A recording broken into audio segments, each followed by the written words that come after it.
Capítulo 2. Das penas e gozos terrestres.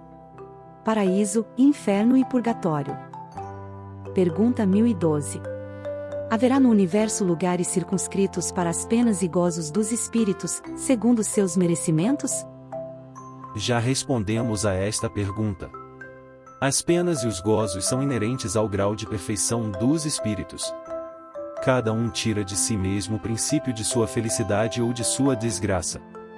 E como eles estão por toda parte, nenhum lugar circunscrito ou fechado existe especialmente destinado a uma ou outra coisa. Quanto aos encarnados, esses são mais ou menos felizes ou desgraçados, conforme é mais ou menos adiantado o mundo em que habitam. 1012.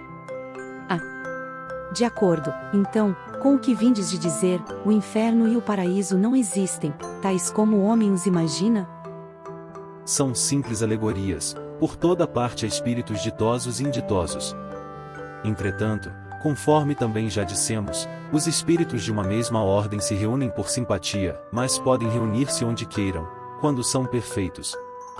A localização absoluta das regiões das penas e das recompensas só na imaginação do homem existe. Provém da sua tendência a materializar e circunscrever as coisas, cuja essência infinita não lhe é possível compreender. 1013. Que se deve entender por purgatório?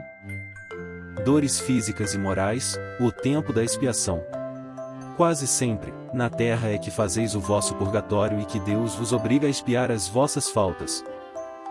O que o homem chama purgatório é igualmente uma alegoria, devendo-se entender como tal, não um lugar determinado, porém o estado dos espíritos imperfeitos, que se acham em expiação até alcançarem a purificação completa, que os elevará à categoria dos espíritos bem-aventurados.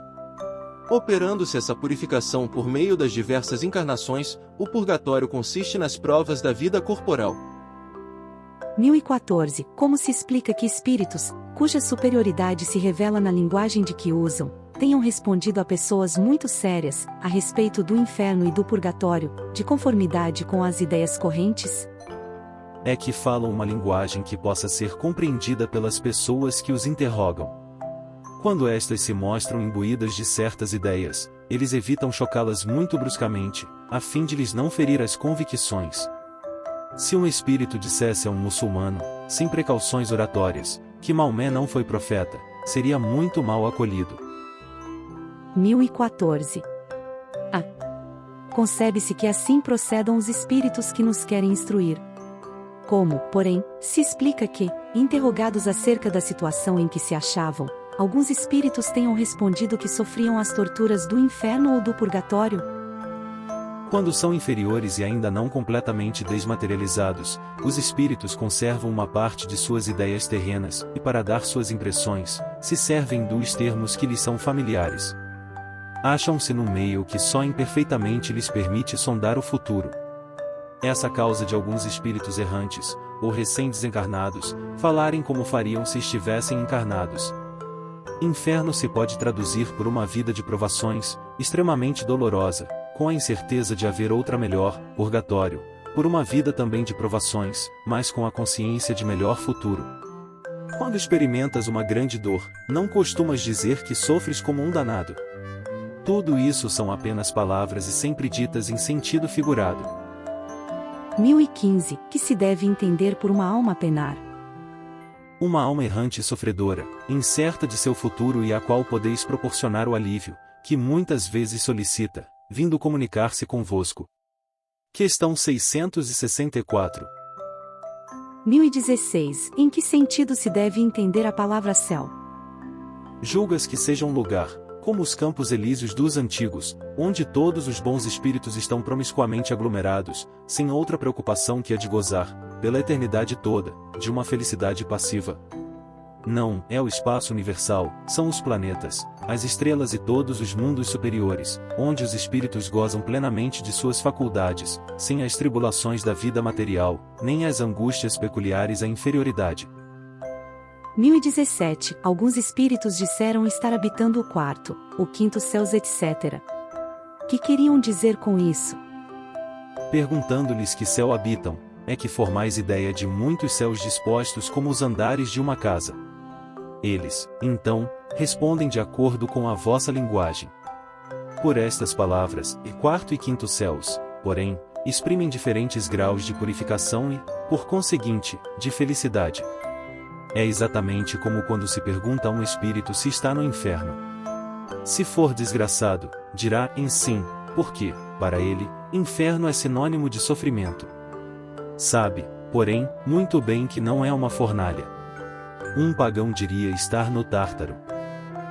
O mesmo ocorre com outras expressões análogas, tais como cidade das flores, cidade dos eleitos, primeira, segunda ou terceira esfera, etc., que apenas são alegorias usadas por alguns espíritos, quer como figuras, quer, algumas vezes, por ignorância da realidade das coisas, e até das mais simples noções científicas. De acordo com a ideia restrita que se fazia outrora dos lugares das penas e das recompensas, e sobretudo, de acordo com a opinião de que a Terra era o centro do universo, de que o firmamento formava uma abóbada e que havia uma região das estrelas, o céu era situado no alto e o inferno embaixo. Daí as expressões, subir ao céu, estar no mais alto dos céus, ser precipitado nos infernos.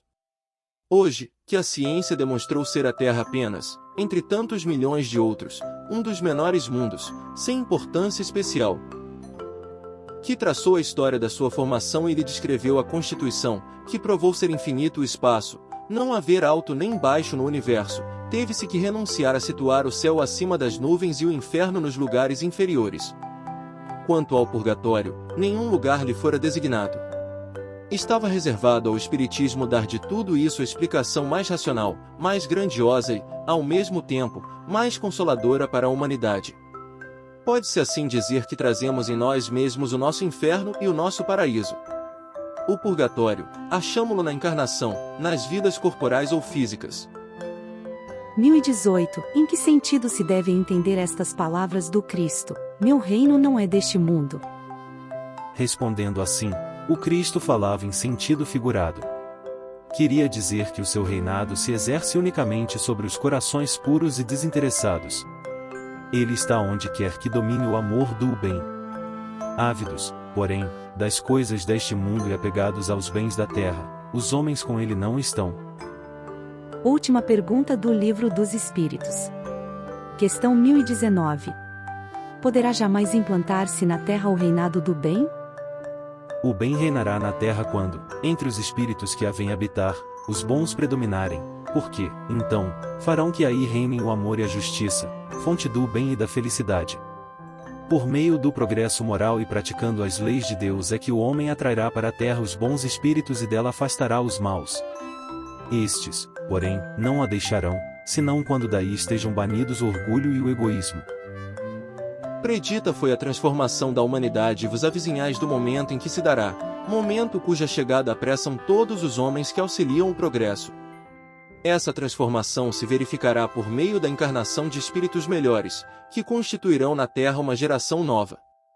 Então, os espíritos dos maus, que a morte vai ceifando dia a dia, e todos os que tentem deter a marcha das coisas serão daí excluídos, pois que viriam a estar deslocados entre os homens de bem, cuja felicidade perturbariam. Irão para mundos novos, menos adiantado, desempenhar missões penosas, trabalhando pelo seu próprio adiantamento, ao mesmo tempo que trabalharão pelo de seus irmãos ainda mais atrasados. Neste banimento de espíritos da terra transformada, não percebeis a sublime alegoria do paraíso perdido e, na vinda do homem para a terra em semelhantes condições, trazendo em si o germen de suas paixões e os vestígios da sua inferioridade primitiva, não descobris a não menos sublime alegoria do pecado original?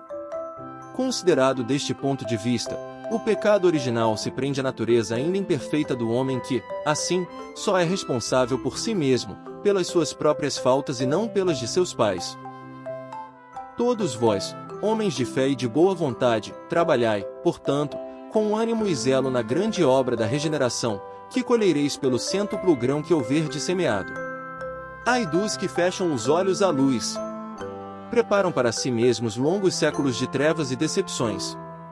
Ai dos que fazem dos bens deste mundo a fonte de todas as suas alegrias!